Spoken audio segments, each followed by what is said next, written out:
Hi friends, welcome to இன்றைய விருந்து. இன்றைக்கி நம்ம வீடியோவில் குல்குலே எப்படி செய்யலான்னு பார்க்க போகிறோம். வீடியோக்குள்ளே போகிறதுக்கு முன்னாடி என்னோடய சேனலை முதல்ல பார்க்குறவங்க சப்ஸ்கிரைப் பண்ணிக்கோங்க. வாங்க வீடியோக்குள்ளே போகலாம்.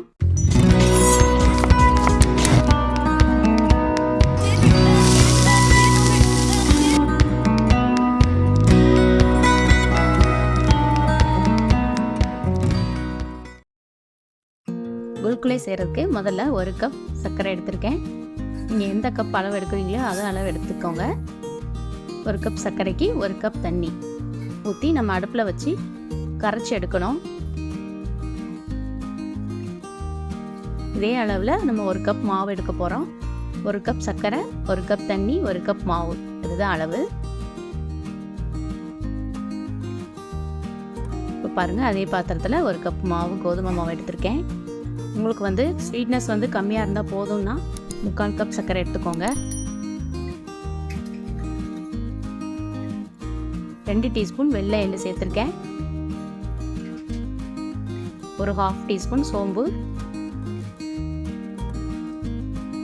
1/4 டீஸ்பூன் சோடா உப்பு எடுத்திருக்கேன். நல்லா மிக்ஸ் பண்ணி விட்டுடலாம்.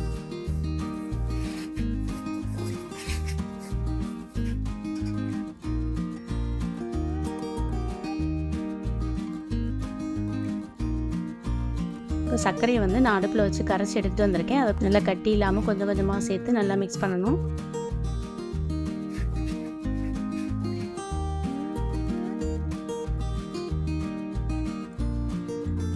உங்களுக்கு இனிப்பு கம்மியாக வேணும்னா 3/4 கப் சர்க்கரை எடுத்துக்கோங்க.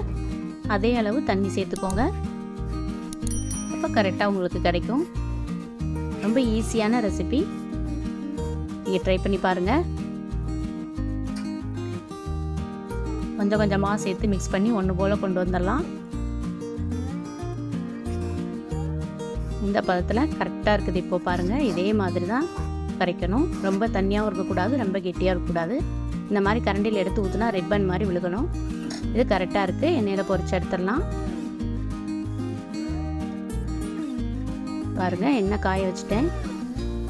சின்ன சின்னதாக எடுத்து உருட்டி போடுங்க. அது வெந்த உடனே நல்லா உப்பி பெருசாக வரும்.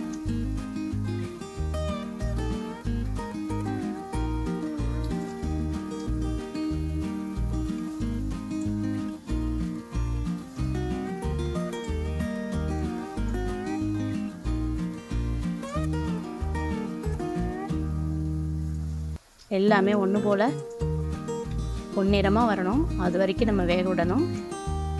இப்போ போட்டதுக்கப்புறமா நம்ம அடுப்பை சிம் பண்ணிக்கலாம். எல்லாம் ஒன்று போல் வேகணும்.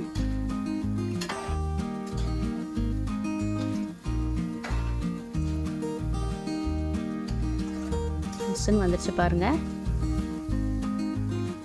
இப்போ நம்ம எடுத்துடலாம். மீடியம் ஃப்ளேமில் வச்சு வேக விடுங்க. வெளியில் நல்லா கிறிஸ்பியாக இருக்கும், உள்ளே சாஃப்டாக இருக்கும். நீங்களும் ட்ரை பண்ணி பாருங்கள். ட்ரை பண்ணி பார்த்துட்டு கமெண்ட் பண்ணுங்கள்.